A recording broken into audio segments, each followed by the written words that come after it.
Don't move. Boris in the background. Folks, we're going to talk about a movie I mentioned a few nights ago, called TRANSAMERICA. 2005. Felicity Huffman right up here. Right over here. Up here, actually. And it's pretty much about, her name is Bree Osborne now. She used to be a guy about 10, 15 years prior to this. And so she's trying to blend in. She's going to have her reassignment surgery at the very end of the movie. She pre-booked it a year in advance so she could get all of her funds together and stuff like that. And the movie actually starts out as her sitting on her couch, right, in California, some small community or something like that. Felicity Huffman, of course, right there, where my fingers bouncing up and down.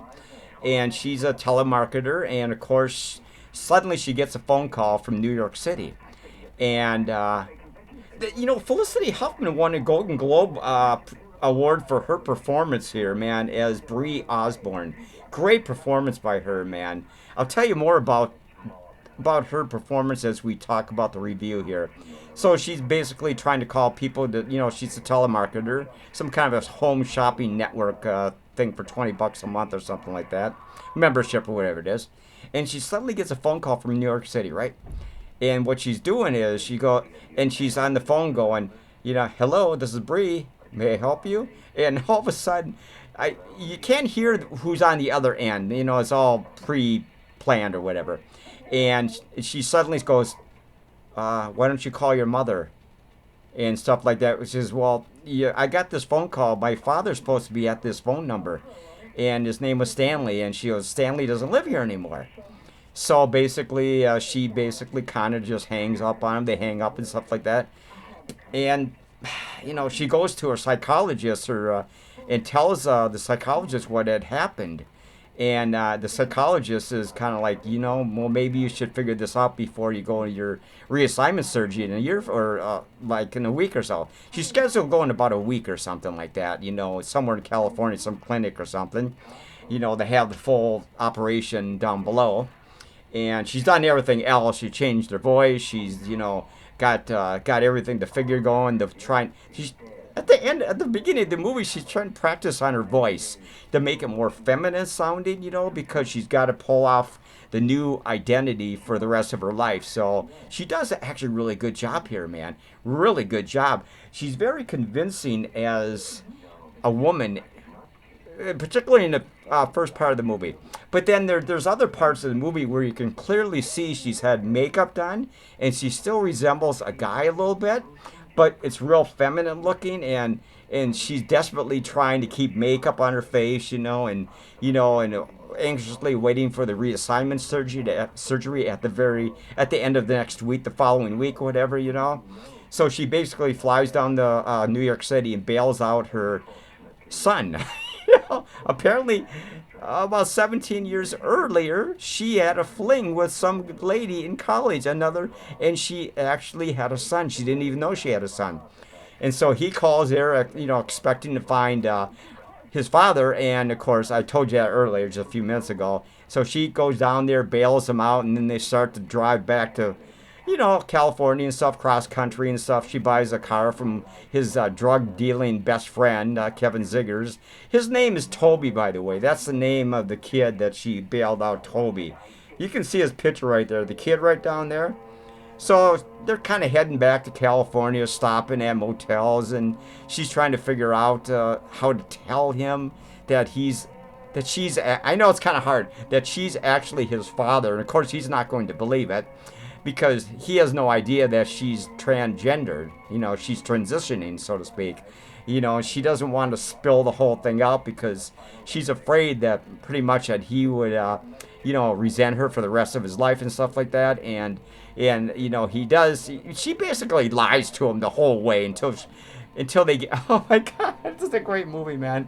They run across all kinds of weird people on the way back to California, like this oh my God, this punk that's hitchhiking and stuff, and he ends up stealing their car, and stuff like that, and they have to hitchhike back to California or somewhere where her parents are living and stuff like that, and she needs $1,000 to get back to California. It's, catch a flight or something, pay for the air ticket or something like that, and oh my God, it's a great movie, man. The cast in this movie is so cool, man. Everybody just does a great job, man. This movie is well worth watching. If you want to go to YouTube and check this movie out, I would highly recommend it. Like I said earlier, I have watched this movie dozens and dozens of times, and it never gets old. It never gets tiresome. It's just, how much time we have to there? Oh, we got lots of time, man. So, oh my God, she runs across this rancher guy, what is his name, man? And he actually drives her to California with her son, Toby, so you can get her operation. Oh, Graham Greene is his name. He, actually, I think he might be on this one. I'm not really sure. On the cover or something. He's actually down there. See him right down over there? Right there? That's Graham Greene. She ends up running into, well, actually, they're desperate, so they're kind of, Toby and Bree are desperate. They're hitchhiking back, across the country after the car is stolen by this whacked out punk, and, everything, all their belongings are in the car, so they're desperately trying to get back to California. They're hitchhiking, they're trying to pick up rides, across the country to get back to California and stuff like that, and they come across all kinds of weird characters and, rest stops they have to stop at. And Graham Greene is a rancher that they're actually in this restaurant on halfway back to California, and he offers to buy her a supper because her makeup is all messed up and everything. She's been riding in the back of pickup trucks with her kid, Toby, trying to get back to California and stuff like that. And then she has to stop at her parents' house, which is really, really a messed up scene because Toby, she has to get the money to get back to California. She's hoping her parents and her sister will, borrow $1,000 or something like that. I mean, all the characters in this movie are so cool, man. They all play their parts beautifully. The mother, the father, the sister, the rancher that gives her a ride to her parents' house. I'm not sure if he's in New Mexico, or I'm not sure, and maybe he's in Texas or something. He has a ranch with horses and stuff like that. He is pretty damn cool, man. You can see him right down there, man. Graham Greene. Good actor, man. I've seen him in a whole bunch of movies, man. Very convincing, man. He just does his part perfectly. He has the thing for Bree, and he kind of gives her his phone number, right before, he drops Bree and Toby off in front of her parents' house and stuff like that. And she's scared to knock on the door, so she sends up Toby to ring the doorbell. Of course, the mother looks at Toby and goes, "Can I help you?" He goes, "Can I talk to Sydney?" That's Bree's sister, by the way, who lives with her mom and dad. She goes, "No, she's not here. She's not here." So he walks back, and Bree's sitting by a tree, and she goes, "Well, I'm going to have to go up and confront them anyway." That's great. It's a great scene, man. A lot of animosity towards the mother and Bree, or Stanley, we should call him, what his real name was. And she knocks on the door, and of course Burt Young opens up the door, right? Burt Young, you've seen him in zillions of movies, Rocky movies, and all kinds. Great actor, man. I love that guy. Is he pictured here? I don't know if he's pictured here. Or he's probably in one of those back photos. They're sitting at they go to a restaurant and stuff like that. But she knocks on the door, and of course he answers the door and goes, "May I help you, young lady?" And Bree goes, "It's me, Dad." And he just looks at her and goes, "Oh my God." And then the mother, of course, slams the door, and then a minute later they let her in, of course, and they're just, and the father, Burt Young, just, "I don't even recognize you, Stanley." And she goes, "It's Bree. My name is Bree now." And, it's hard for them to adjust to their son becoming a woman, and it's just kind of like a family matter, right? A family matter. And there's her mother, by the way, right there. Right below the picture of, right next to Kevin Zegers. And of course, there's Felicity Huffman right on the bigger one, the kind of standing up there, and Burt Young, Graham Greene. The cast is outstanding. I mean, I went to the database on the internet and I tried to write down as many crib notes as I could, you know. And let me see if I can use my magnifying glass to kind of tell you some of the names. Okay, we're up to 9 minutes. We're doing good. Oh, we got Fionnula, Flanagan. She's the mother. You got Kevin Zegers, of course, as Toby. You got Graham Greene. You got Elizabeth Pena. She's actually the Bree's psychiatrist in the movie, and she approves the reassignment surgery at the end with her signature to Bree's doctor and stuff like the hospital people. Oh, you got this. You got Duncan Tucker. You got, oh my God, Carrie, Preston. Oh my God, Vanilla Evans. God, it's a great movie, man. Just a great cast. Great cast. Go to the internet of the database of TRANSAMERICA and check it out. Or better yet, just go to YouTube and watch some trailers, and maybe you can see the whole movie for nothing. You know, sometimes these movies they're almost almost 20 years old anyway, 19 years old, whatever it might be. And a disc is actually in my DVD player over there, so if I open this up, the disc ain't in there. So, but I'm going to show you an empty case anyway. See? Oh my God. Oh my God, what a great movie. Like I said, she won a Gold Globe award for her Best Actress for her role as Bree Osborne, Felicity Huffman, and then she was nominated for Academy Award for Best Actress. She didn't win that, but she was nominated, so she was up on stage with other 4 or 5 contestants, or recipients, who you want to call them. And my God, it's a good movie. So, like I said, as they're going across the country, they keep coming across all kinds of different people and stuff like that. They have to stop at restaurants, Toby and her, and stuff like that. And that's before they get back to her parents' house. I'm not sure what state they live in, but they're kind of like, they're absolutely shocked. You know, they knew Stanley was going to do this like 5 or 10, 15, 20 years earlier, so they don't want nothing to do with especially the mother. They think she's sinning and stuff like that, and she's never went to church properly. That's why she's all screwed up, according to her mother. And and she's oh my God, they're arguing all the time. But the sister's pretty cool, Sydney, that lives with Burt Young and the father and the mother. She's pretty damn cool, man. I like her a lot, man. She was great in that movie oh my God, this is great. Everybody does such a great job in this movie. It's very believable. The actors pull off the roles perfectly here, man. Like I said, it's got a lot of different elements in it. It's kind of tragic. It's kind of heartbreaking. There's joy. There's laughter. There's a whole bunch of mixed emotions in this movie. Like I said, she's transitioning, into a woman, full woman. At the end, she, like I said earlier, she gets her reassignment surgery, and everything is complete. She's gonna live her life as a woman for the rest of her life. I'm not sure how old she is. I would say probably in this movie, the way she looks, I would say probably in her 40s or something like that, 40 or 50 years old maybe, or something in that general age bracket. I'm not real too sure here. But like I said, folks, check this movie out.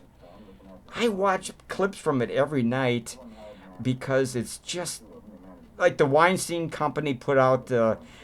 It's their production company. They put out this movie, and let's see who else. Let me see. There's actually the director. The director really did a great job in this movie. I'm gonna write all the credits down below like I normally do. The director was Duncan Tucker. He was the writer and the director of this movie, and God Almighty, I'm looking at all these crib notes, so don't just ignore my goofiness here.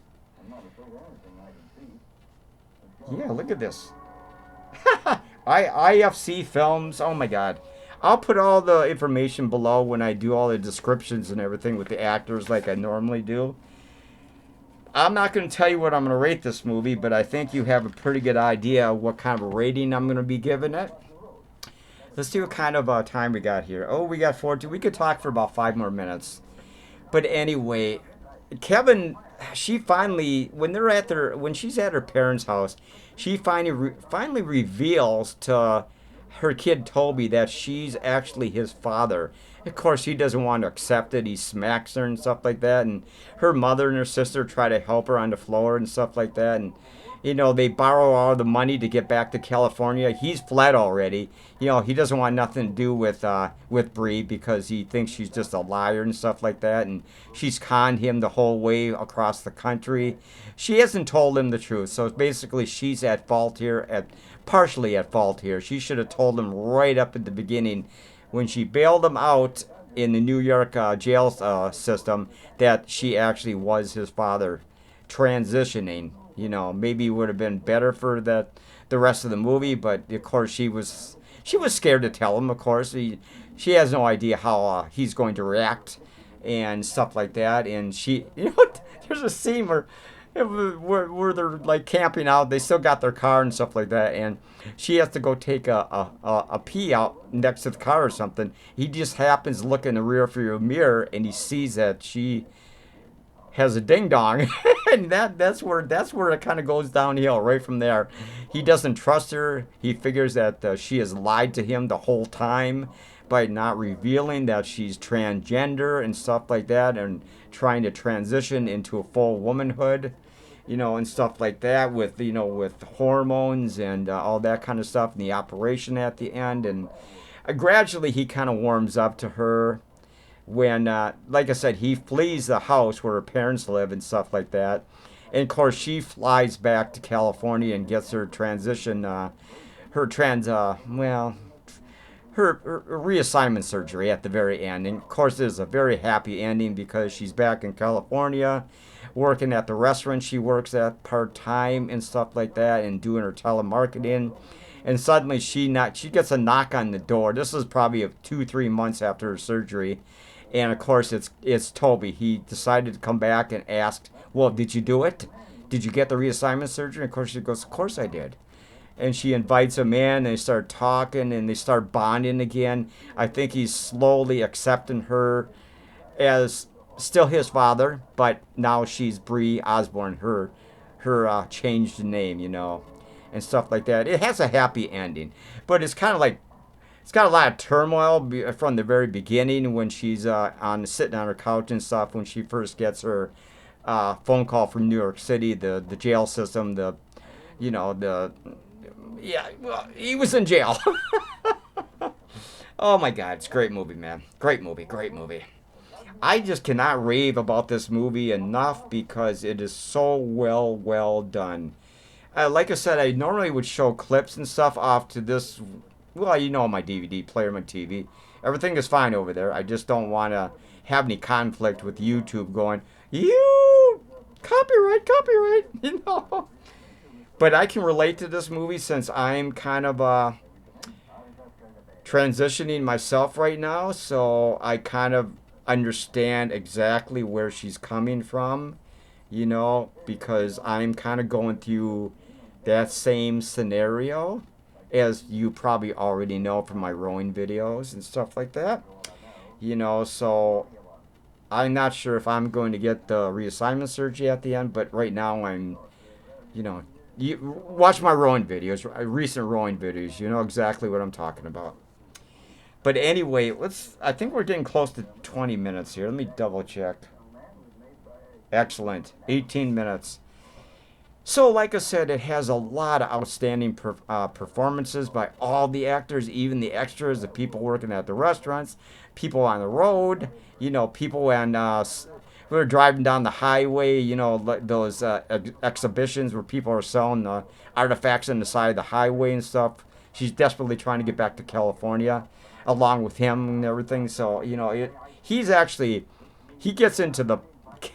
Toby gets into the porno industry, making movies in the adult film industry. He's like becoming a major star when he comes back at the end of the movie and knocks on the door, like I mentioned about 5 minutes ago, and they bond again. His father and son and the the father. I guess she's both. You can consider her both, really.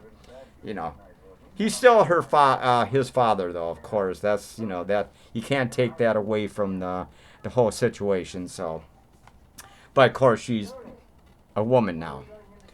Anyway, we're gonna rate this movie, man. I could go on for an hour of this movie, but like I said, there's so many outstanding scenes.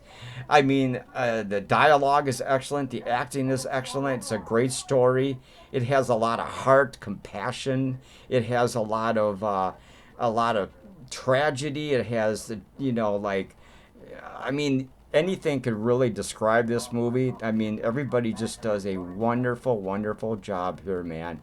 All the producers, all the actors, all the writers, the cast, of course, and stuff like that. So we're going to rate this movie, and I kind of got a feeling you know what I'm going to rate this movie.